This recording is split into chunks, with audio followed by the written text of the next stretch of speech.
भाषानामा के इस पेज पर मैं प्रोफेसर संतोष भदौरिया उपस्थित हूँ।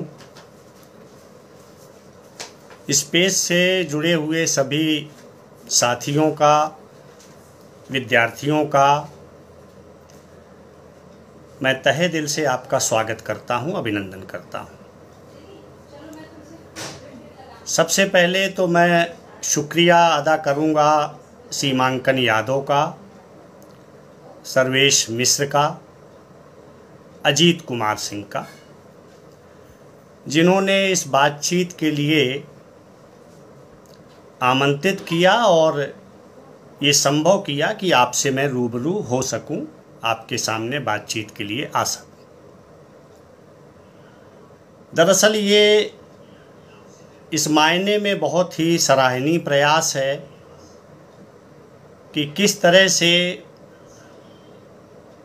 बीएचयू के परास्नातक के एमए के विद्यार्थी अपनी रचनात्मकता, अपने हुनर और अपने प्रयास से इस फेसबुक पेज को चला रहे हैं।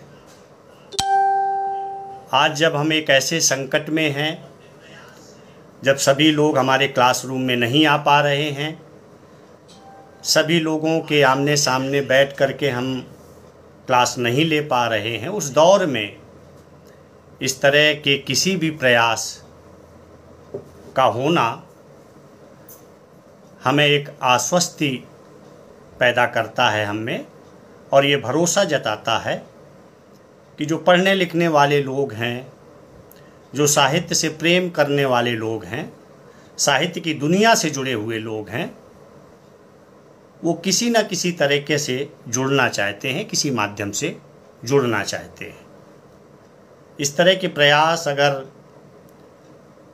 हर एक विश्वविद्यालय के हिंदी विभाग या अन्य विभाग किसी भी सब्जेक्ट के हों, वो अगर करने लगेंगे तो निश्चित तौर पर इससे हमें आपसी विचार, अपनी बातचीत, अपनी जिज्ञासाएं साझा करने का एक मौका हमें ज़रूर मिलेगा। आज की बातचीत में हम जिस कवि पर हम बातचीत करने जा रहे हैं, वो हिंदी कविता के, प्रगतिशील हिंदी कविता के बहुत बड़े और महत्वपूर्ण कवि हैं, जिन्हें हम नागार्जुन के रूप में जानते हैं। नागार्जुन एक ऐसे कवि जिन्होंने हिंदी कविता को न सिर्फ समृद्ध किया है, बल्कि उसके क्षेत्र का विस्तार करते हुए वर्जित क्षेत्रों में भी कविता को ले गए हैं और एक अलग तरह की संवेदना, भाषा और शिल्प को लेकर के हमारे सामने उपस्थित हुए हैं। नागार्जुन की कविता में प्रतिरोध का स्वर, इस विषय पर कुछ बातचीत मैं आपसे करूंगा। इस बातचीत का जो सिलसिला है वो आगे बढ़े, इसके पहले मैं कहना चाहता हूं कि ये बातचीत मैं 3 हिस्सों पर आपसे करूंगा। पहली बातचीत का जो हिस्सा है उसमें मैं ये बात करूंगा कि नागार्जुन के काव्य व्यक्तित्व का निर्माण कैसे होता है। कोई भी रचनाकार हो, किसी भी दौर का रचनाकार हो, उस रचनाकार के व्यक्तित्व की, साहित्यिक व्यक्तित्व की निर्मिति में कौन कौन से ऐसे कारक थे, परिस्थितियां थी जिन्होंने उसे कवि बनाया और कवि रूप में वो प्रतिष्ठित हुए, हमारे सामने आए। दूसरे हिस्से में मैं थोड़ी सी बातचीत प्रतिरोध की संस्कृति पर करूंगा, और प्रतिरोध क्या है, प्रतिरोध के मायने क्या हैं, वो हमारे जीवन में किस तरह से प्रतिफलित होता है, इसकी बातचीत करूंगा। और बातचीत का जो अंतिम हिस्सा होगा उसमें हम बात करेंगे कि नागार्जुन की कविता किस तरह से प्रतिरोध की संस्कृति को रचती है, हमारे सामने लाती है, और किन किन क्षेत्रों में वो प्रतिरोध को संभव करते हैं कविता के माध्यम से। इन 3 हिस्सों में हम बातचीत करेंगे। आप सभी जानते हैं कि नागार्जुन का संबंध बिहार के मधुबनी से, दरभंगा से और उनके गांव तरौनी से है। तरौनी गांव जो कि एक बहुत ही सांस्कृतिक तौर पर समृद्ध क्षेत्र है मधुबनी का, दरभंगा का, और वहाँ की संस्कृति अपने आप में पूरे देश ही नहीं दुनिया में एक खास तरह का महत्व रखती है साहित्य, कला और संस्कृति के क्षेत्र में। नागार्जुन उसी तरौनी में 30 जून 1911 को पैदा होते हैं। 5 नवंबर 1998 में अपनी मृत्यु के समय तक एक लंबा जीवन इस कवि को प्राप्त होता है और एक लंबे जीवन को वो जीते हैं और साहित्य में रमते हैं और अनेक महत्वपूर्ण साहित्यिक कृतियां हमारे सामने लाते हैं। तरौनी उनका गांव था, मगर उनका जन्म उनके ननिहाल सतलखा में होता है। हम सभी जानते हैं कि एक ऐसे परिवार, ब्राह्मण परिवार में उनका जन्म हुआ। ये जो जानकारियां मैं आपसे साझा कर रहा हूँ, ये आपके ध्यान में होंगी, सिर्फ रिकॉल कर रहा हूँ, स्मृति में मैं ला रहा हूँ कि उस कवि के जीवन से संबंधित कुछ चीज़ें, कुछ बातें आपकी स्मृति में आ जाएं, जिससे बात आगे संभव हो सके।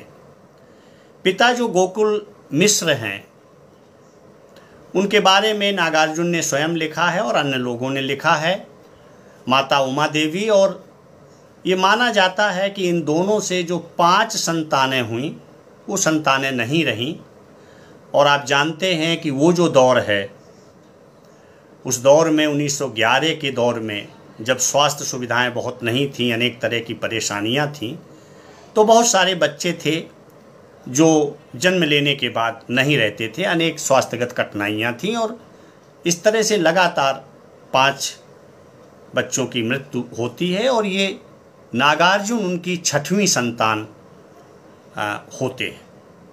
ये 6वीं संतान के बारे में भी कहा जाता है कि उनके माता पिता बाबा वैद्यनाथ की यात्रा पर जाते हैं और एक मनौती के रूप में उन्हें ये पुत्र प्राप्त होता है। इसीलिए वैद्यनाथ मिश्र उनका मूल नाम, उनकी कृपा की वजह से मूल नाम रखा जाता है। चूँकि ये माना जाता था कि उनकी 5 संतानें पहले कालकलवित हो गईं, मृत्यु को प्राप्त हो गईं, इसलिए ये बालक भी कहीं ठगी करके उनसे दूर न चला जाए, इसको देखते हुए इनका एक और नाम गांव में लोगों ने रख दिया था, जिसको ठक्कन महाराज कहते थे या ठक्कन मिसिर कहते थे। और ठक्कन मिसिर से ये था कि ये जाएगा नहीं और इसका नाम अगर ऐसा रख देते हैं बालक का तो उससे आसानी रहेगी। नागार्जुन अनेक नामों से जाने गए, वैद्यनाथ मिश्र, ठक्कन मिश्र, नागार्जुन जो हिंदी में हम पढ़ते पढ़ाते हैं। यात्री नाम जो मैथिली में जो उन्होंने लिखा वो यात्री नाम से अपनी रचनाएं आई, यात्री एक उनको नाम मिला। वैदेह नाम से भी उन्होंने कुछ रचनाएं लिखी हैं, वैदेह नाम उनका चला। और अकिंचन नाम से भी उन्होंने कुछ रचनाएं की हैं जो प्रामाणिक हैं और ये माना जाता है कि ये नागार्जुन की ही रचनाएं हैं। तो अकिंचन नाम से भी उनकी रचनाएं हमारे सामने आती हैं।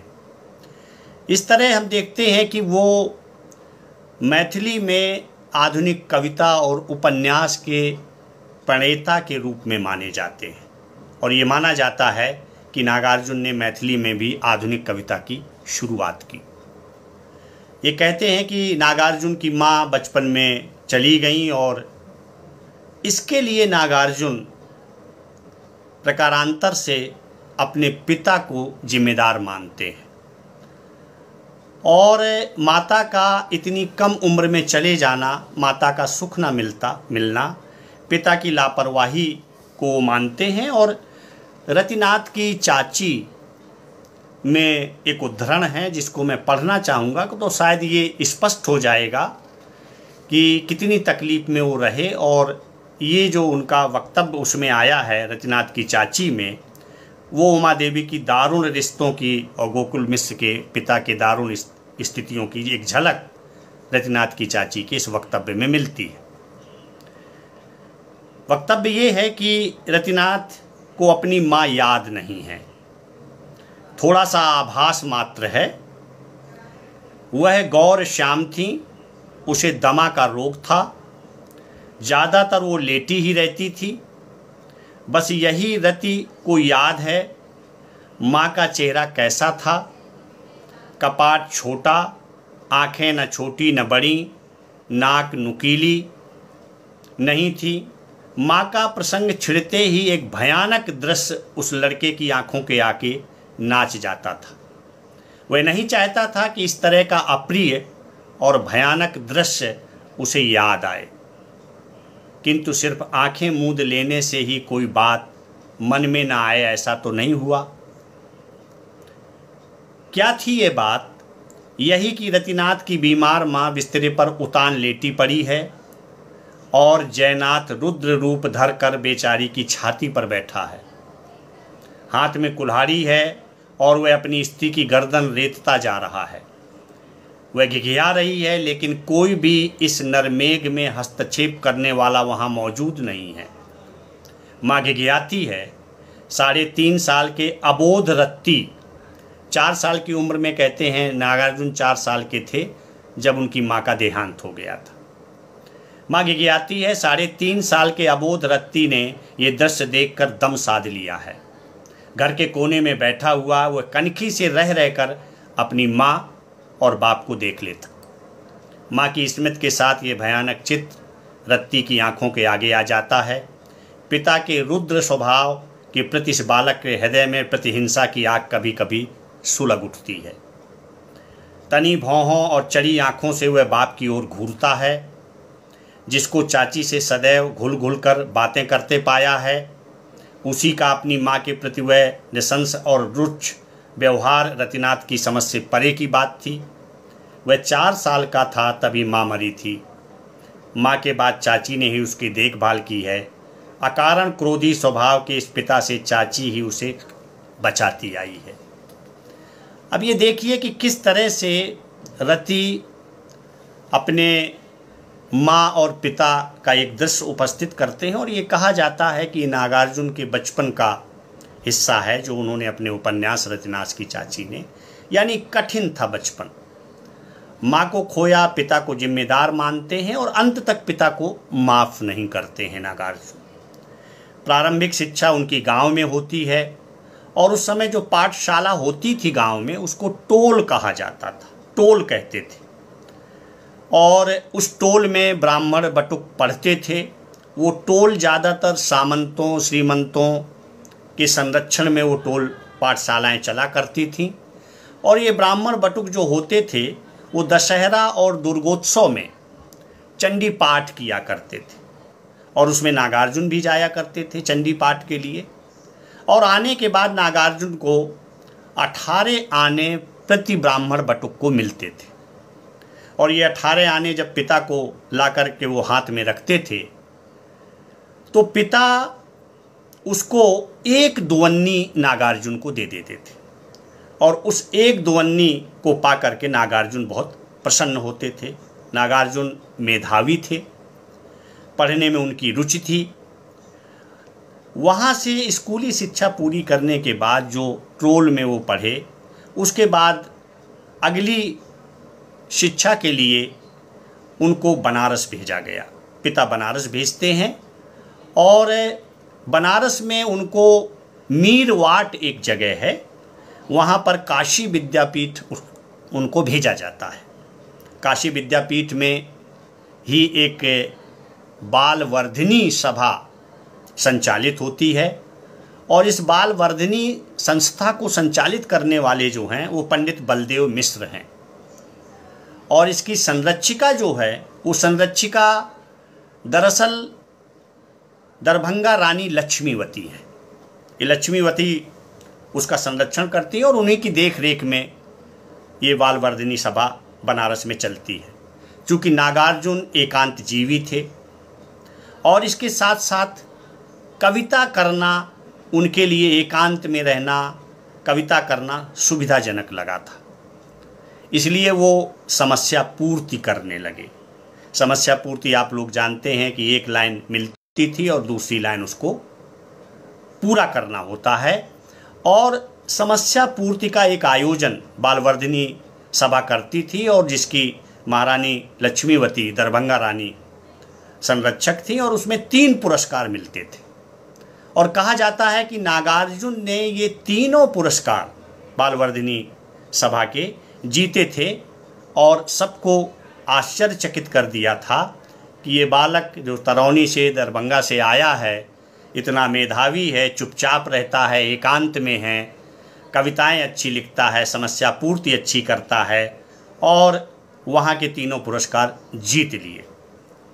सबसे पहले नागार्जुन संस्कृत में कविता लिखना शुरू करते हैं और वहीं रहते हुए पंडित बलदेव मिश्र के प्रभाव से स्वाधीनता आंदोलन के बारे में कुछ जानकारियाँ उन्हें मिलती हैं। और इसके साथ बनारस से जो अखबार निकलते थे, दैनिक आज और जागरण अखबार को वो पढ़ने लगते हैं। उनकी रुचि जागती है समाज में, आंदोलन में। उस समय जो बड़े हमारे आज़ादी के आंदोलन के नायक थे, उनके बारे में धीरे धीरे ये सारी चीज़ें आने लगती हैं। काशी में ही सन्यासी संस्कृत कॉलेज के अध्यापक और मैथिली के जो प्रतिष्ठित कवि थे पंडित सीताराम झा से उनकी मुलाकात होती है। ये पंडित सीताराम झा जो मैथिली के बहुत अच्छे कवि माने जाते थे, प्रतिष्ठित कवि माने जाते थे, उन्होंने धीरे धीरे नागार्जुन को मैथिली की तरफ मोड़ा।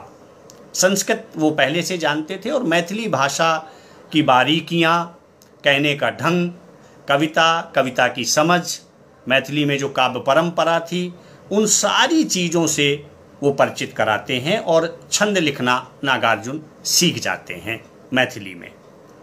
और इसके अलावा एक गांव में जो उनके एक अन्य, जिनको वो कहते हैं कि मेरे गुरु हैं, अनिरुद्ध मिश्र को संस्कृत, जो गांव के रहने वाले थे और बहुत ही समृद्ध और बहुत प्रतिष्ठित रचनाकार थे, अनिरुद्ध मिश्र को संस्कृत का और पंडित सीताराम झा को मैथिली काव्य गुरु के रूप में नागार्जुन स्वीकार करते हैं और बाद में लिखते भी हैं कि इनसे मैंने कविता सीखी।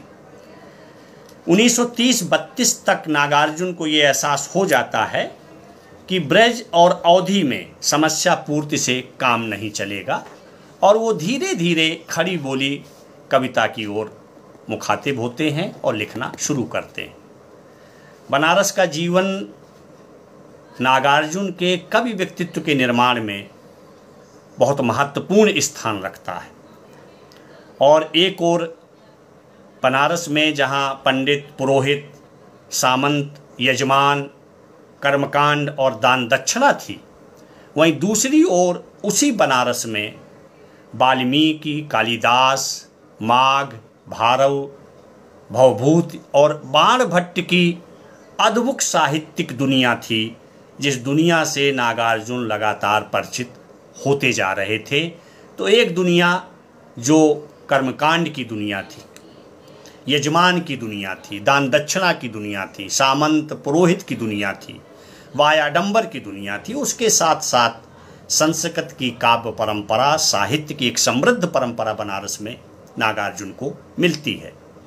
इसलिए जो देव भाषा की गरिमा थी और इसके साथ साथ जो लोक भाषा की जीवंतता थी, दोनों नागार्जुन को मिलती है। और नागार्जुन को यहीं पर गांधी और मदन मोहन मालवीय जी की वैचारिक भूमि भी मिलती है और गांधी और पंडित मदन मोहन मालवीय से वो परिचित होते हैं। और ये वो दौर था जब आज़ादी के आंदोलन में मदन मोहन मालवीय को बहुत सम्मान मिलता था और उनकी बातें बहुत गौर से, बहुत ध्यान से सुनी जाती। यही बनारस था जहाँ कबीर, तुलसी, भारतेंदु, प्रेमचंद प्रसाद की नगरी थी। उनका कवि व्यक्तित्व था, कथाकार व्यक्तित्व था, उससे वो लगातार परिचित हो रहे थे। तो कथाकार व्यक्तित्व का प्रभाव ग्रहण कर रहे थे नागार्जुन प्रेमचंद और प्रसाद से, यहीं रहते हुए उनको देख रहे थे, उनको सुन रहे थे। तो हम देखते हैं कि बनारस में ही प्रेमचंद से भेंट होती है नागार्जुन की। बलदेव मिश्र उन्हें गांधी विचार से परिचित कराते हैं। जैसा मैंने कहा, दैनिक जागरण, आज अखबार पढ़ने लगते हैं। 18 वर्ष की उम्र होते होते नागार्जुन का विवाह हरिपुर गांव की 12 वर्षीय अपराजिता देवी से हो जाता है। ये बहुत कम उम्र थी। जब नागार्जुन चीज़ों को समझ रहे थे, देख रहे थे, उसी दौर में एक वैवाहिक बंधन में वो बंधते हैं। और गांव में रहते हुए, जैसा मैंने कहा कि पिता से बहुत नहीं बनती थी, और पिता के स्वभाव, उनकी उग्रता, उनका पत्नी का यानी माँ का उनकी लापरवाही से चले जाना इस दुनिया से, ये सब चीज़ें क्रोध पैदा करती थी। और नागार्जुन ये सोचते थे कि पिता के सामने मुझे ना रहना पड़े। और कुछ विवाह के कुछ समय बाद ही नागार्जुन कलकत्ता की राह पकड़ लेते हैं। और आप सभी जानते हैं कि पूर्वी उत्तर प्रदेश से लेके बिहार और ख़ासकर जो दरभंगा और मैथिल क्षेत्र है, उसके ज़्यादातर नवयुवक उस दौर में कलकत्ता की राह पकड़ते थे, कलकत्ता रोजगार के लिए चले जाते थे। कलकत्ता जब पहुंचते हैं तो महामहोपाध्याय पंडित सरल नारायण पांडे से उनका संपर्क होता है। ये बहुत महत्वपूर्ण शख्सियत थे उस दौर में कलकत्ता में, खासकर स्कूल और कॉलेज और एजुकेशन में उनका महत्वपूर्ण स्थान था। संस्कृत कॉलेज संस्कृत काव्य रचना से प्रसन्न होते हैं, क्योंकि उस दौर तक नागार्जुन बहुत मुस्तैदी के साथ, बहुत तेज़ी के साथ वो संस्कृत में श्लोक लिखने लगे थे, काव्य रचना करने लगे थे। और बहुत बहुत मतलब ऐसी रचनाएं जो सामाजिक चिंताओं को केंद्र में रखकर लिखी जाती थी, संस्कृत में लिख।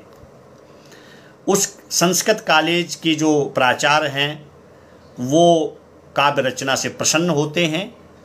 और ये हुनर देखकर, ये काबिलियत देखकर नागार्जुन की, वहाँ पर 50 रुपये मासिक पर वहाँ के प्रिंसिपल बेल्जियम निवासी एक पादरी को कहते हैं कि आप नागार्जुन को संस्कृत पढ़ाइए। और नागार्जुन संस्कृत पढ़ने लगते हैं, उनकी शिक्षा वहाँ होने लगती है।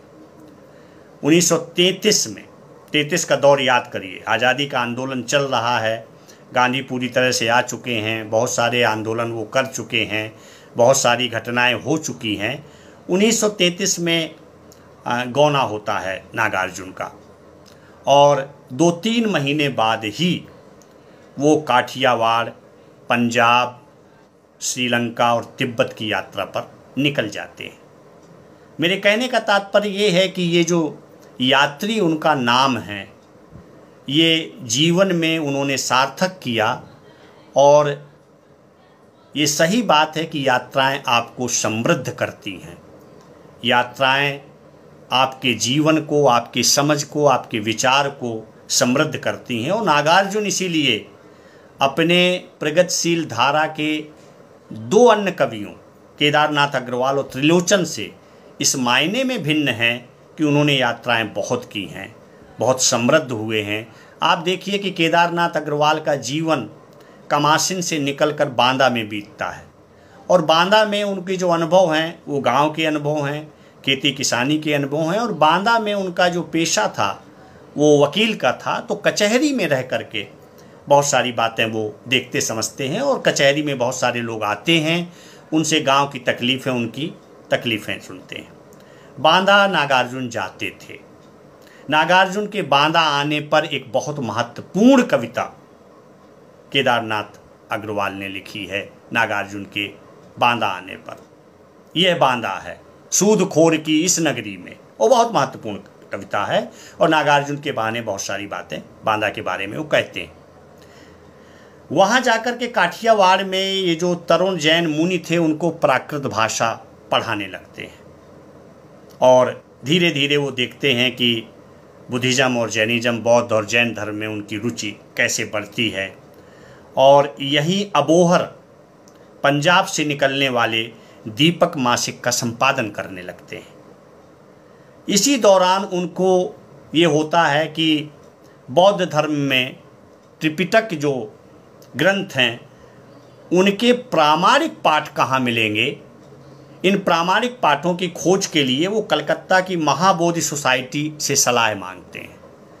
और उनकी सलाह पर और ये कहने पर कि त्रिपिटक अगर आपको देखना है प्रामाणिक तौर पर तो आप श्रीलंका के फला फला जगह आपको प्रामाणिक पाठ मिल सकता है। नागार्जुन मन बना लेते हैं और जब यात्रा पर जाते हैं श्रीलंका की, तो जो पैसे होते हैं वो रास्ते में उनकी पोटली पैसे वाली गायब हो जाती है। वो किसी तरह मद्रास पहुंचते हैं, मद्रास पहुंच करके कुछ लोगों से परिचय करते हैं और किसी तरह व्यवस्था होने पर वो श्रीलंका पहुंचते हैं। श्रीलंका में कोलंबो के निकट विद्यालंकार परिवेण में वो रहते हैं। ये वही संस्थान है, वही संस्था थी बौद्ध धर्म से संबंधित, जहाँ राहुल सांकृतायन और भदंत आनंद कौशल्यायन भी रहे थे और उन्होंने बौद्ध अध्ययन किया था और बौद्ध धर्म में संबंधित बहुत सारे ग्रंथ देखे, लिखे और अध्ययनशील रहे। ये वो दौर था जब ये चल रहा था और श्रीलंका में थे। इसी दौर में आज़ादी का संघर्ष आगे बढ़ता है। बिहार में जमींदारों के खिलाफ किसान आंदोलन शुरू हो जाते हैं। इस किसान आंदोलन जोरों पर था। सहजानंद सरस्वती उसके नेता थे। और यही होता है कि जब ये चीज़ें आंदोलन चल रही हैं तो नागार्जुन का और सहजानंद सरस्वती का पत्राचार होता है। उस पत्राचार में एक बात लिख देते हैं सहजानंद सरस्वती कि वहाँ मुर्दों के चक्कर में क्या पड़े हो, वहाँ मुर्दों के चक्कर में क्या पड़े हो, आओ और जनता के लिए काम करो। ये बात बहुत अपील करती है नागार्जुन को और वहाँ से वो सहजानंद सरस्वती के बुलावे पर बिहार के किसान आंदोलन में भागीदारी के लिए, सक्रिय भागीदारी के लिए आ जाते हैं। 1938 के मध्यकाल में किसान आंदोलन में कूदते हैं। अंबारी बिहार के भूस्वामी के खिलाफ जो राहुल सांकृतायन की अगुवाई में आंदोलन चल रहा था, उस आंदोलन में वो जाते हैं और उसी आंदोलन में श्रीलंका से लौटने के बाद वो गिरफ्तार हो जाते हैं। नागार्जुन पहली बार गिरफ्तार होते हैं 1938 के मध्य में। आप ये देखिए कि स्वाधीनता आंदोलन चल रहा है, श्रीलंका से आते हैं, किसान आंदोलन किसानों के साथ हो जाते हैं।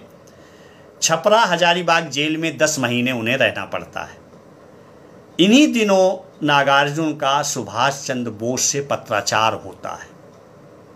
और आप ये देखिए कि नागार्जुन किस तरह से उस दौर के बहुत महत्वपूर्ण आंदोलनों, बहुत सारी गतिविधियों, जन आंदोलन, किसान आंदोलन से वो जुड़ते हैं और इसी के साथ साथ बौद्ध अध्ययन करते हुए जो हमारी साहित्य की एक प्रगतिशील चेतना थी, प्रगतिशील धारा थी, प्रतिरोध की धारा थी, उस धारा से, उस दूसरी परंपरा से नागार्जुन परिचित भी होते चलते हैं। जब जेल से छूटते हैं तो द्वितीय विश्व युद्ध सामने था। द्वितीय विश्व युद्ध के समय समाजवादी, साम्यवादी युद्ध विरोधी आंदोलन चला रहे थे और कह रहे थे कि भारत जो है द्वितीय विश्व युद्ध में भागीदारी नहीं करेगा। इस आंदोलन को लेकर नागार्जुन काफ़ी विचलित होते हैं और नागार्जुन जो कि बौद्ध हो चुके हैं, नागार्जुन जो कि बाकायदे भिक्षु हो चुके हैं, वो नागार्जुन एक पंपलेट चुपचाप लिखते हैं, ना एक पाई ना एक भाई। यानी द्वितीय विश्व युद्ध में ना एक पाई देंगे ना एक भाई देंगे, ना हमारा सैनिक जाएगा। वो भूमिगत हो जाते हैं ये पर्चा आने के बाद, मगर अंग्रेज सरकार पता चल लेती है कि ये पर्चा किसने लिखा है, किसका पर्चा है, और बिहार शरीफ में भूमिगत रहते हुए फिर नागार्जुन पकड़े जाते हैं।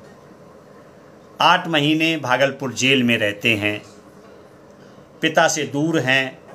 बिहार आने के बाद भी पिता को खबर नहीं देते और ये कोशिश करते हैं कि पिता को किसी भी तरह मालूम नहीं होना चाहिए कि मैं यहाँ हूँ।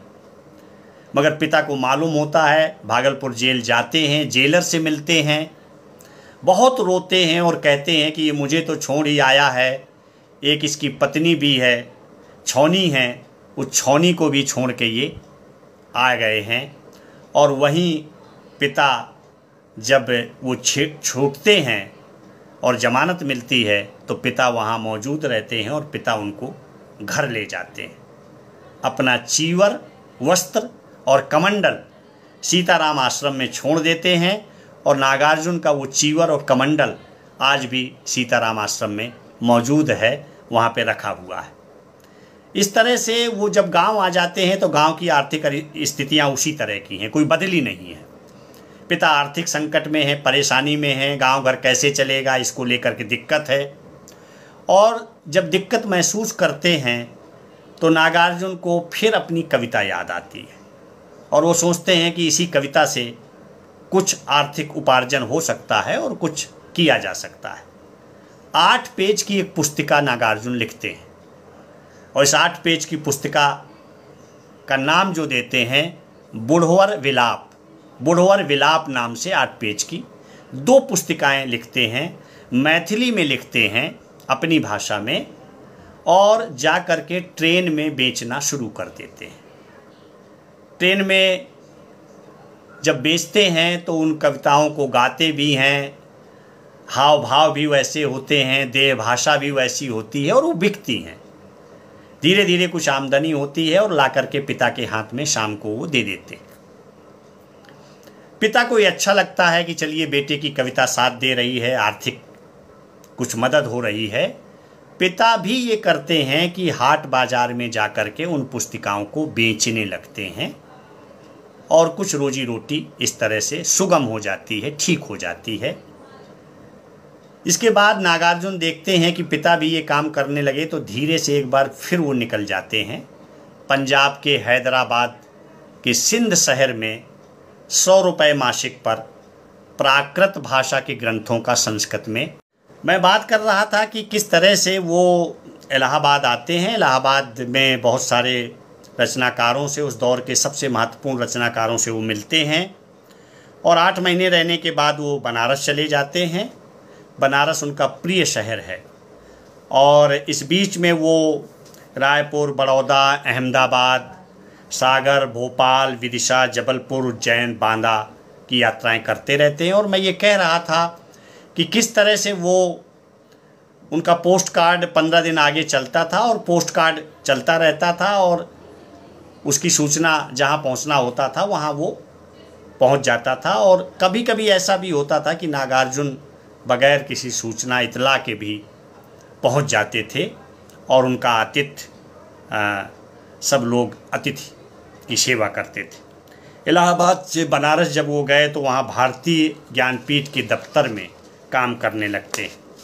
यही समय है जब वो छोटे छोटे निबंध लिखते हैं। निबंध जो है वो परिजात। तो देखिए कि गांधीवाद को केंद्र में रखते हुए 1948 में 4 कविताओं का पंपलेट नागार्जुन फिर निकालते हैं और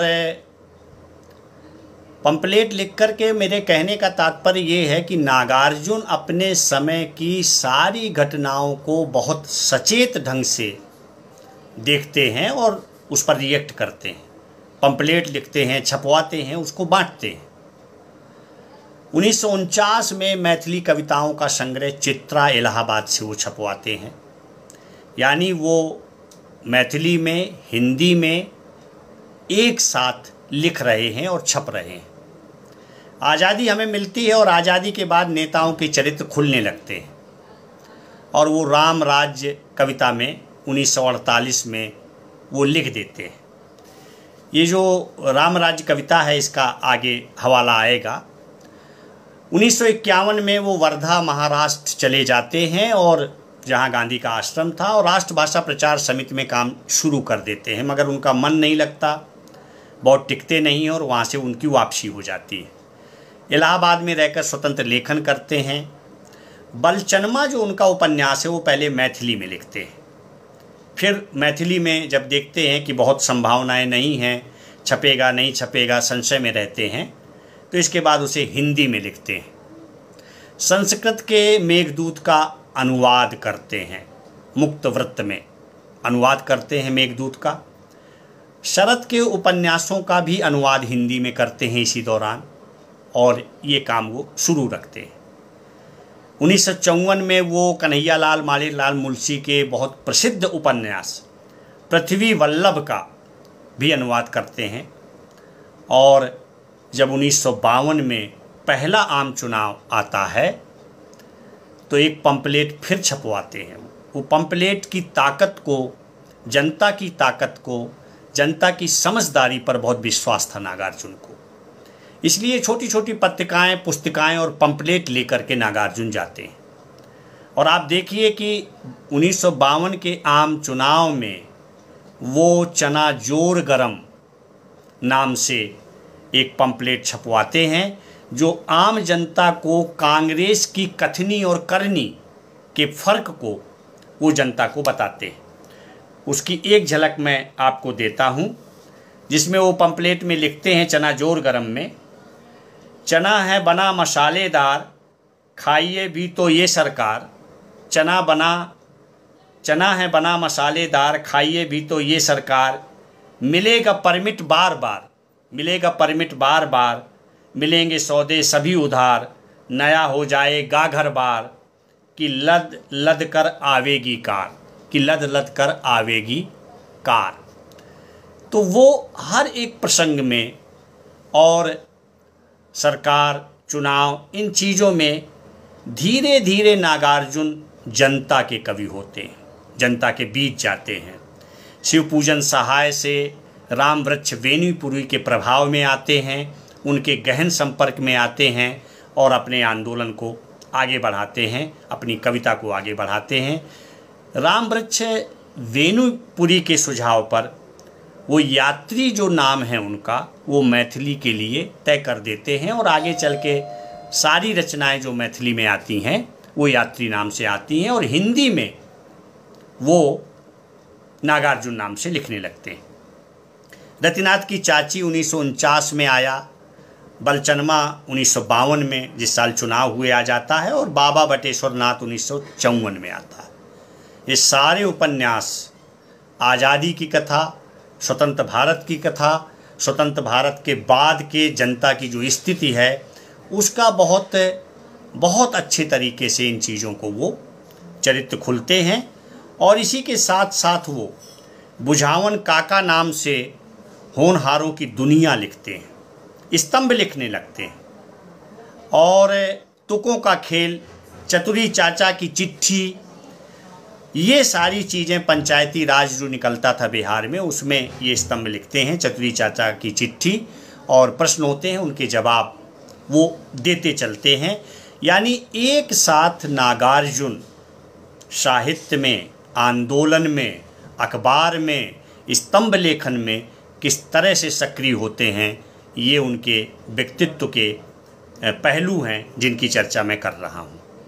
1952 में युगधारा पहला हिंदी का काव्य संग्रह उनका आता है। यहाँ मैं उल्लेख करना चाहता हूँ कि आप देखिए कि नागार्जुन, केदारनाथ अग्रवाल और त्रिलोचन, इन सभी लोगों के पहले कविता संग्रह लगभग 35 साल की, 40 साल की उम्र के आसपास आते हैं। आज की तरह वो दौर नहीं है कि कविताएं लिखी और प्रकाशक ढूंढने लगे, कहने लगे कि प्रकाशक चाहिए, और प्रकाशक ने प्रकाशित की और तुरंत विमोचन, लोकार्पण, प्रायोजित समीक्षाएं, आह वाह, ये सब शुरू हो जाता है। नागार्जुन या प्रगतिशील काव्यधारा के जो ये बड़े कवि थे, इन्हें पुस्तक अपने हाथ में अपना पहला संग्रह देखने के लिए एक उम्र गुजार देनी पड़ी, बहुत बाद में इनके संग्रह आए हैं। 52 में युगधारा आता है, 59 में सतरंगे पंखों वाली है, 62 में प्यासी पथराई आँखें, ये काव्य संग्रह के नाम हैं। पटना में जब छात्रों के ऊपर गोली चलाई जाती है और पटना का गोलीकांड होता है, नागार्जुन एक बार फिर तड़प उठते हैं और उनका कवि बेचैन हो जाता है। 1956 में खून और शोले नाम से वो लिखते हैं और बड़ा प्रचारित होता है। 1970 में इंदिरा गांधी के तानाशाही के खिलाफ वो बोलने लगते हैं। पहले कवि हैं जो खुलेआम इंदिरा गांधी की सत्ता को, तानाशाही को चैलेंज करते हैं और कहते हैं, अब तो बंद करो हे देवी ये चुनाव का प्रहसन। महत्वपूर्ण कविता है। अब तो बंद करो हे देवी ये चुनाव का प्रहसन। संपूर्ण क्रांति में आते हैं जयप्रकाश नारायण के साथ, और जब वहाँ भी देखते हैं कि ये बहुत कुछ ऐसा है जो ठीक ठाक नहीं है, संपूर्ण क्रांति के आंदोलन में रहते हैं, जयप्रकाश नारायण के साथ रहते हैं, जेल जाते हैं। जेल से जब निकलते हैं तो खिचड़ी विप्लव देखा मैंने जैसी कविता लिखते हैं। उसकी विफलता, सारी चीज़ें उसमें आप देख सकते हैं। संपूर्ण क्रांति के बाद जब जेल से बाहर आते हैं तो एक स्टेटमेंट देते हैं, और स्टेटमेंट वो जब जयप्रकाश नारायण सुनते हैं तो कहते हैं कि मुझे विश्वास नहीं हो रहा है कि नागार्जुन ऐसा कह सकते हैं। वो कहते हैं कि मैं रंडियों और भड़ुओं के कोठे में पहुंच गया था। रंडियों और भड़ुओं के कोठे में पहुंच गया था। ये एक बड़ा स्टेटमेंट था एक कवि का। तो देखिए, नागार्जुन के व्यक्तित्व निर्माण में परिवार की विपन्न आर्थिक स्थिति, प्रकृति, विशिष्ट व्यक्तियों से मुलाकात, सामाजिक राजनीतिक परिस्थितियाँ, प्रगतिशील आंदोलन और लोक जीवन से उनकी गहरी संपृक्तता, ये प्रमुख रहे हैं जिन्होंने उनके व्यक्तित्व निर्माण को किया है।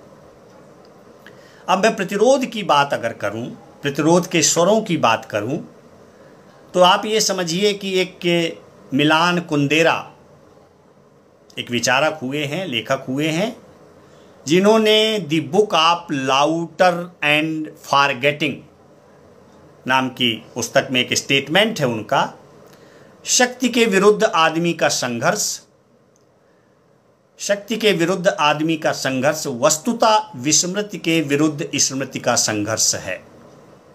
विस्मृति के विरुद्ध स्मृति का संघर्ष है।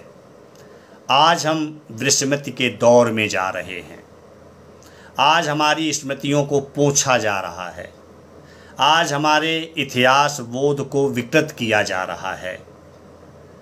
इस दौर में ये स्टेटमेंट कि विस्मृति के खिलाफ विरुद्ध स्मृति का संघर्ष है, प्रतिरोध की यहीं से ज़मीन तैयार होती है जब हम इन चीज़ों को अपने ध्यान में लेते हैं।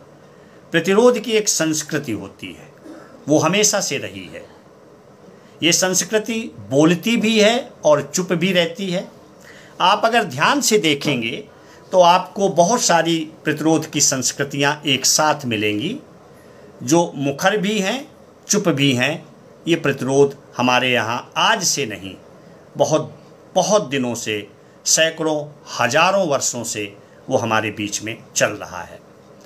ये संस्कृति जो प्रतिरोध की बोलती संस्कृति के अनेक रूप हमारे सामने हैं, जिन्हें हम प्रतिदिन देखते हैं, समझते हैं, महसूस करते हैं, और इनको हम अपने जीवन का हिस्सा भी बनाते हैं। किसान आंदोलन चल रहा है, और उस किसान आंदोलन को आप देखिए कि किस तरह से प्रतिरोध का एक मॉडल, एक रूप हमारे सामने, और उस प्रतिरोध में किस तरह के छोटे छोटे प्रतिरोध करने वाले जो साथी हैं वहाँ इकट्ठे हो रहे हैं। तो प्रतिरोध की संस्कृतियाँ बोलती भी हैं, चुप रहती हैं। इस तरह से ये विस्मृति के खिलाफ स्मृति का संघर्ष हम चलाते हैं, चलता रहते हैं। और प्रतिरोध की जो साइलेंट या चुप धारा होती है, उसके सैकड़ों रूप होते हैं। प्रतिरोध के इन रूपों की शिनाख्त हम जन सामान्य के व्यवहार में प्रतिदिन करते हैं, कर सकते हैं, देख सकते हैं। जो हमारा लोक है, उस लोक में ये हमें दिखाई देता है। ये प्रतिरोध अपने आप से हो सकता है, अपने आत्म से हो सकता है, ये प्रतिरोध स्वयं से हो सकता है, दूसरे से यानी गैर से हो सकता है, ये प्रतिरोध सत्ता संरचना से हो सकता है, शक्ति और व्यवस्था के प्रति भी ये होता है, हो सकता है, आए दिन होता है। हम हमेशा अपने आसपास इस प्रतिरोध को देखते हैं। लोक में ये प्रतिरोध अनेक रूपों में अभिव्यक्त होता है। वो मुहावरों में होता है, लोक कथाओं में होता है, लोकोक्तियों में होता है। और याद करिए अवधी का और भोजपुरी का वो गीत जिसमें रानी कौशल्या से एक हिरनी अपने बच्चे की खाल मांगने, त्वचा मांगने आती है। कितना मार्मिक गीत है वो। तो प्रतिरोध किस तरह से हमारे लोक में अभिव्यक्ति पाता है, इसके बहुत सारे उदाहरण हमें देखने को मिलते हैं। विभिन्न समाजों में प्रतीकों में प्रतिरोध एवं प्रतिरोध से प्रतिरोध की अपनी एक समृद्ध परंपरा, लंबी परंपरा हमें दिखाई देती है। और ये सिद्धनाथ से लेकर के, बुद्ध जैन से लेकर के, कबीर से लेकर के नागार्जुन तक ये परंपरा हमारी दिखाई देती है, आती है, और एक लंबी समृद्ध परंपरा के हम सहभागी बनते हैं। भारतीय लोक और समाज में भी ऐसे प्रतीकों का सृजन तत्कालीन सामाजिक और सांस्कृतिक व्यवस्था में हुआ है, होता रहता है। इसलिए दलित आंदोलन की जब हम बात करते हैं तो शंभूक एक प्रतीक के रूप में हमारे सामने आते हैं। महाभारत में जब हम बात करते हैं तो एकलव्य के रूप में, एक प्रतीक के रूप में हमारे सामने आते हैं। इसी तरह का सृजन ये लोक करता रहता है। नारी समाज में भी अगर देखें तो प्रतिरोध की ये परंपरा, कामना की ये अभिव्यक्ति, मुक्ति की ये अभिव्यक्ति हमें 2500 वर्ष पूर्व ले जाती है। और थेरी गाथाओं में बौद्ध भिक्षुणियों के यहाँ हमें मुक्त होने का, संघर्ष का, मुक्ति का ये भाव हमें वहाँ भी दिखाई देता है। तो प्रतिरोध अनेक रूपा होता है और अनेक रूपों में हमारे सामने आता है। इसलिए हमारा नाथ, सिद्ध, बौद्ध, जैन साहित्य, संस्कृत साहित्य, आप देखिए कि प्रोफेसर राधा वल्लभ त्रिपाठी जी की एक पुस्तक हाल ही में आई है जो संस्कृत साहित्य में प्रतिरोध की परंपरा को खोजा है उन्होंने। तो कहीं ना कहीं ये परंपराएं मौजूद रहती हैं हर दौर में, हर साहित्य में, हर काल में। सवाल ये है कि उनको कैसे खोजते हो, किस तरह से हम देखते हैं। ये प्रतिरोध की परंपरा कबीर से, भारतेंदु से और निराला से होते हुए नागार्जुन तक आती है। और अब थोड़ी सी बातचीत अंतिम हिस्से की मैं करूँगा इस अपने वक्तव्य की। आप देखिए कि नागार्जुन प्रगतिशील काव्यधारा के आधार कवि हैं। और जब आधार कवि मैं कह रहा हूँ तो इसका मतलब है कि वो बहुआयामी हैं और जीवन के इतने रंग उनके यहाँ मिलते हैं कि आप देखिए कि किस तरह से वो उनके यहाँ सिर्फ मनुष्य ही नहीं, सिर्फ प्रकृति ही नहीं, जीव जंतु से लेकर के लोक, और वो भी धड़कता हुआ लोक उनके यहाँ दिखाई जाता है। आज़ादी के पूर्व हम देखते हैं कि किसान मजदूर आंदोलन, राष्ट्रीय स्वाधीनता आंदोलन महत्वपूर्ण शक्ति बन चुके थे। नागार्जुन इन आंदोलनों में भागीदारी करते हैं, सक्रिय भागीदारी करते हुए जेल जाते हैं। कांग्रेस के मंचों से समाजवाद की घोषणा के स्वर गूंजने लगते हैं।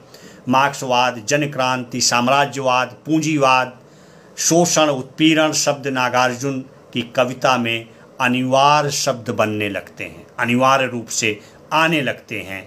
इस तरह से ठीक इसी समय प्रेमचंद अपने निबंध महाजनी सभ्यता लिख रहे होते हैं। वो कहते हैं कि अब एक नई सभ्यता का सुदूर पश्चिम में उदय हो रहा है। ये प्रेमचंद कहते हैं, जिसने इस पूंजीवाद की जड़ खोद कर फेंक दी है। निराला बेला लिखते हैं, नए पत्ते निराला लिख चुके थे।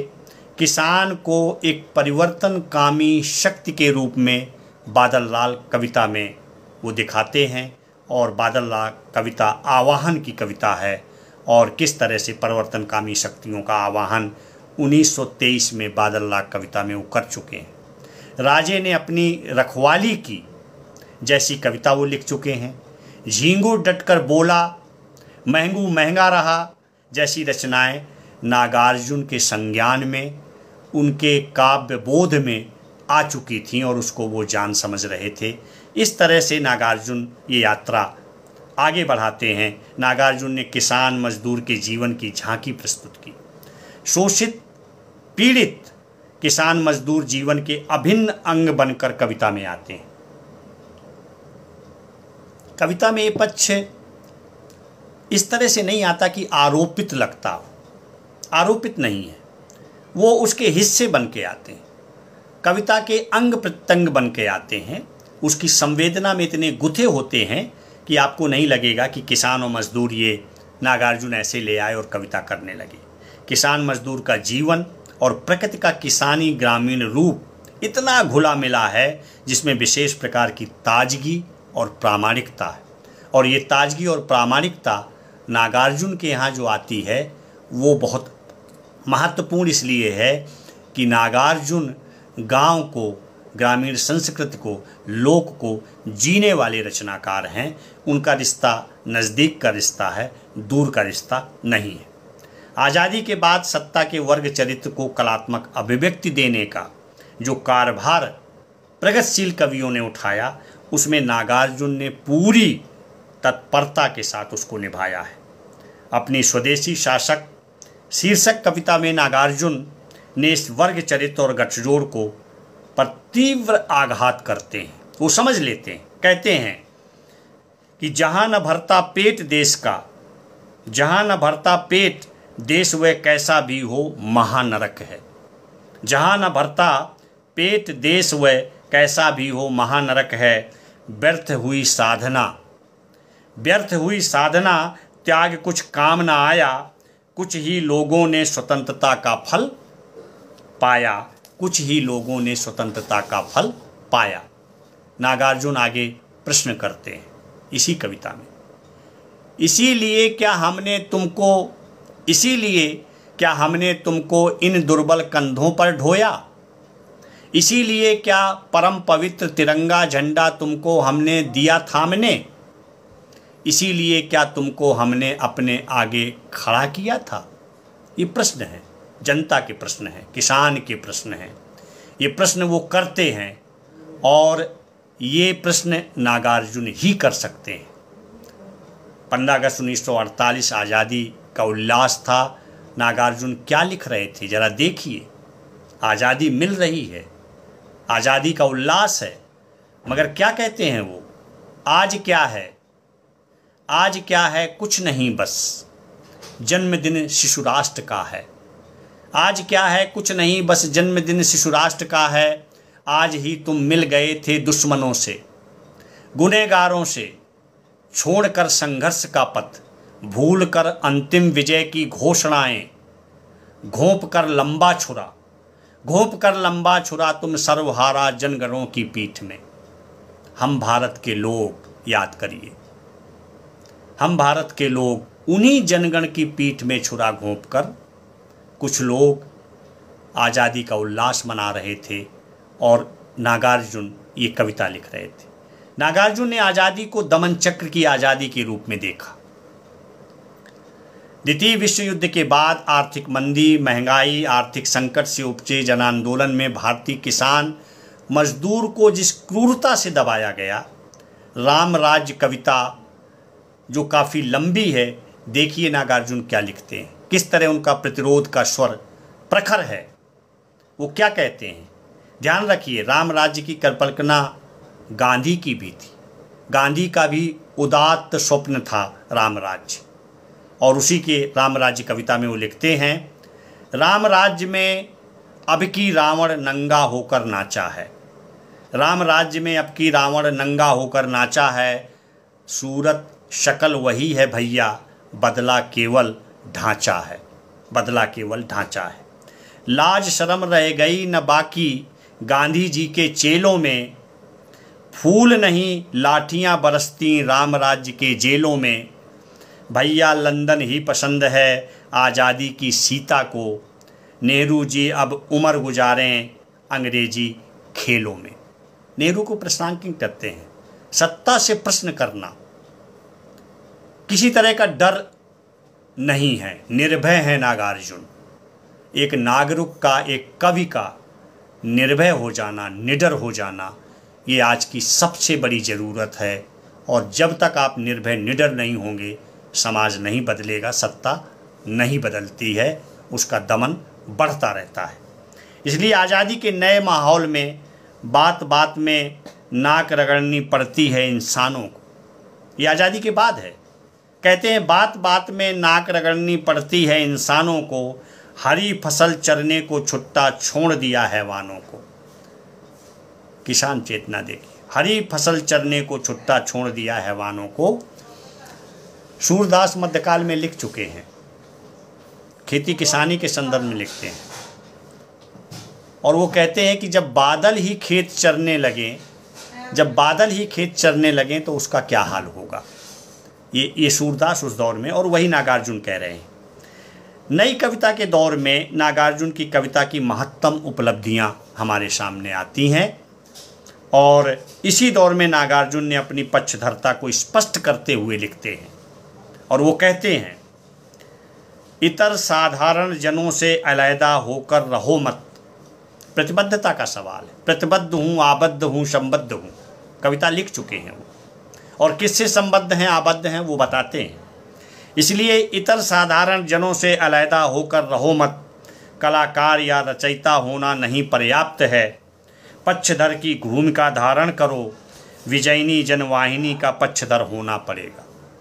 विजयिनी जनवाहिनी का पक्षधर होना पड़ेगा, ये शर्त रखते हैं वो। किस तरह से कह रहे हैं?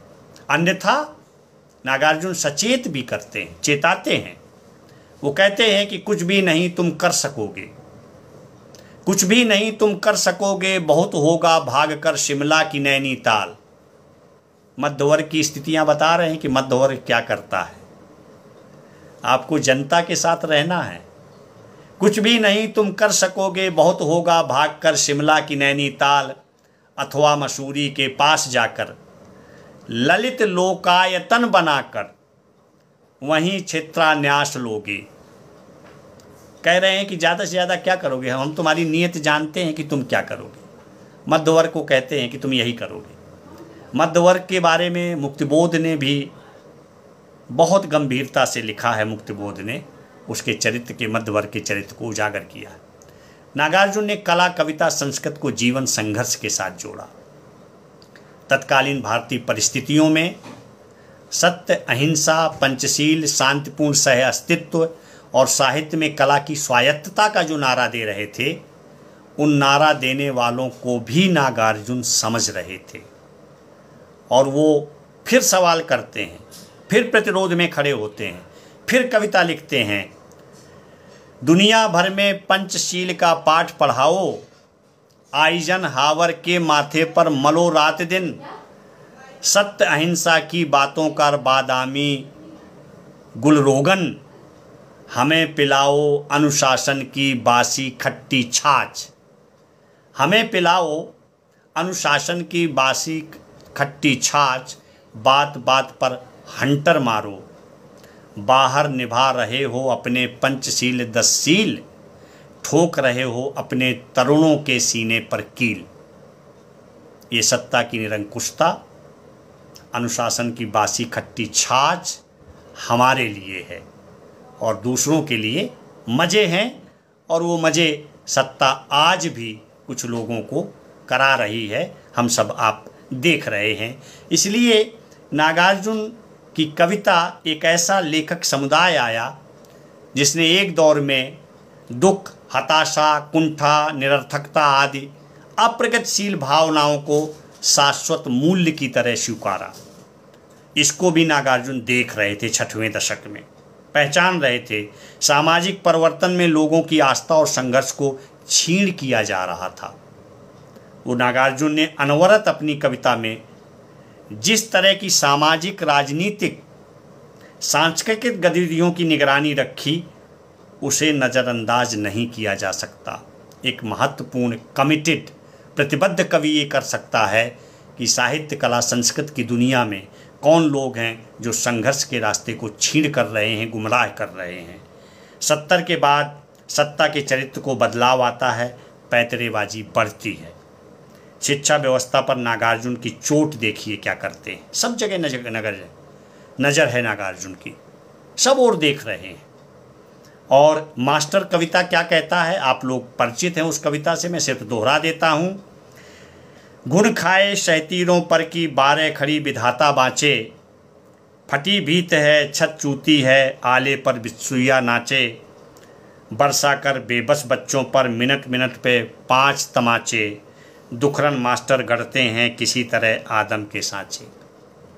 दुखरन मास्टर आज भी है।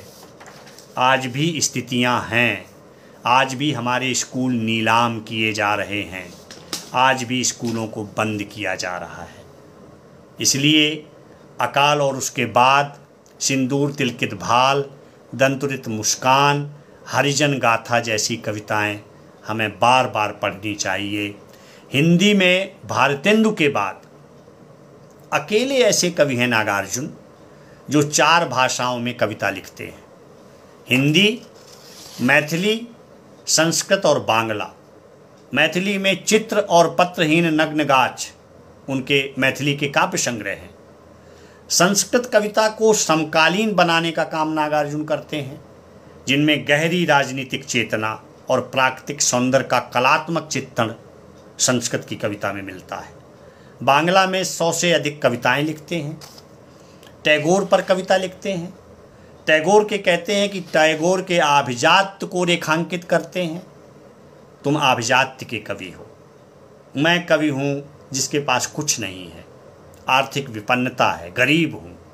ये वो टैगोर नामक कविता में टैगोर पर जो कविता लिखते हैं उसमें बताते हैं।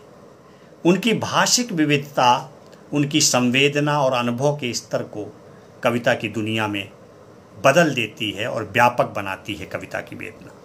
नागार्जुन हिंदी कविता की भूमि का विस्तार करते हैं।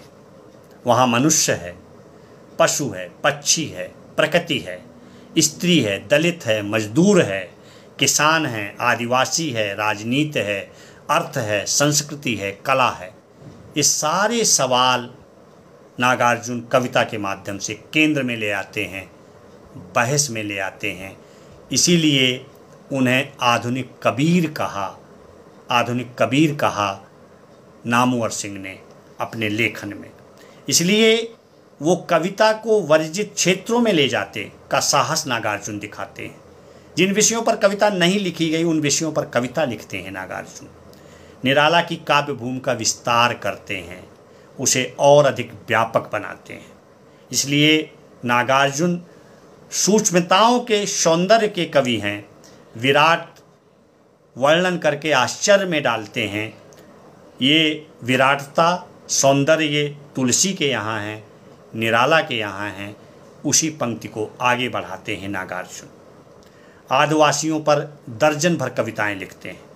आदिवासी भारत के हृदय प्रदेश में रहते हैं। आप जानते हैं कि इस समय पूंजीपतियों के, मल्टीनेशनल्स के, कारपोरेट्स की नज़र में जो हृदय प्रदेश है, जहाँ सबसे ज़्यादा खनिज हैं, जंगल हैं, पानी हैं, उसको हथियाने की होड़ लगी हुई है। साल वनों की निविड़ टापू नाम से उनकी कविता है। महत्वपूर्ण कविता है, उसकी याद करिए। उनकी ज़िंदगी की वास्तविकता में दर्जन भर कविताएं दर्ज हैं। दलित जीवन की पीड़ा, यातना और संघर्ष को बहुत अच्छे से नागार्जुन व्यक्त करते हैं। 77 में लिखी हरिजन गाथा याद करिए।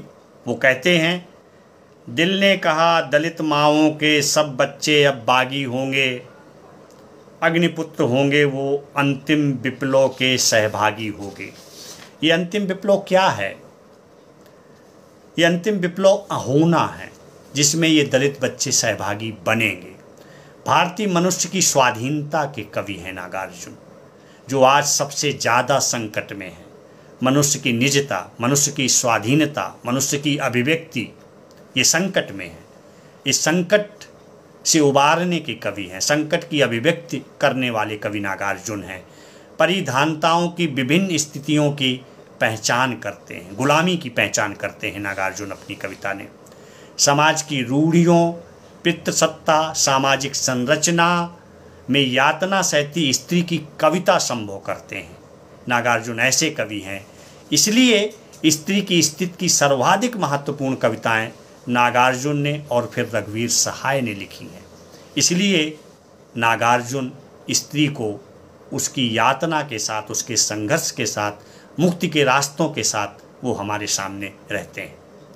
सुअर पर कविता सिर्फ नागार्जुन लिख सकते हैं, संभव कर सकते हैं। कहते हैं, यह भी तो मादरे हिंद की बेटी है, भरे पूरे बारे थनों वाली। यानी जड़ी भूत सौंदर्यानुभूति जो है उसको प्रश्नांकित करते हैं। और निराला ही नहीं करते, मुक्तिबोध भी कहते हैं, चांद का मुंह टेढ़ा है, जिस चांद की उपमा दी जाती थी, उस चांद के मुंह के को ही टेढ़ा मुक्तिबोध बना देते हैं और सुअर पर कविता नागार्जुन लिख देते हैं। महान कवि वो होते हैं जिनमें काव्य भाषा की अनेक रूपता होती है। ये अनेक रूपता नागार्जुन में दिखाई देती है। ये कबीर में है, ये तुलसी में है, ये भारतेंदु में है, ये निराला में है। और इसी भाषाई अनेक रूपता की वजह से ये बड़े कवि हैं, ये बड़े कवि माने जाते हैं। नागार्जुन की कविता है, अब तो बंद करो हे देवी यह चुनाव का प्रहसन। वही कह सकते हैं, इंदू जी क्या हुआ आपको, सत्ता की मस्ती में भूल गई बाप को। इन सलाखों से टिकाकर भाल कविता याद करिए, उनको प्रणाम कविता याद करिए, मंत्र जैसी कविता लिखते हैं। इन कविताओं की विस्तार में जाने की ज़रूरत नहीं है। नागार्जुन की कविताएं कालजीवी हैं, अपने समय को जीती हैं, अपने समय को भोगती हैं, अपने समय से मुठभेड़ करती हैं, इसलिए बड़ी कविता संभव करते हैं। और जो कविता कालजीवी होती है वही कविता कालजयी भी होती है। इसलिए टाइम और स्पेस को पार कर जाती है वो कविता। नागार्जुन की कविता ऐसा करती है कि कविताओं में भारतीय समाज का यथार्थ अभिव्यक्त हुआ है। यथार्थ ही नहीं, संस्कृति और साहित्य की धड़कनें वहाँ मौजूद हैं। इसलिए नागार्जुन बड़े कवि हैं, प्रतिरोध के कवि हैं। और कालिदास, विद्यापति, कबीर, रविन्द्रनाथ टैगोर, भारतेंदु हरिश्चंद्र, केदारनाथ अग्रवाल, निराला, प्रेमचंद, राजकमल चौधरी, गीतकार शैलेंद्र पर वो कविताएं लिखते हैं। अपने समकालीन, अपने पुरखे, अपने पूर्वज कवियों को बार बार याद करते हैं, उनसे प्रेरणा लेते हैं। ये सही मायने में अपनी काव्य परंपरा को जीने, उसको सम्मान देने और उससे लेकर रचने का जो कार्यभार है वो ये संभव करते हैं। इसलिए कविता की भूमि ही नहीं, उसकी भूमिका का भी विस्तार करते हैं। अनेक अवसरों पर जो कविता याद आए, आपके दुख में, तकलीफ में, सुख में, तुलसी याद आते हैं, कबीर याद आते हैं, सूर्य याद आते हैं, नागार्जुन भी याद आते हैं।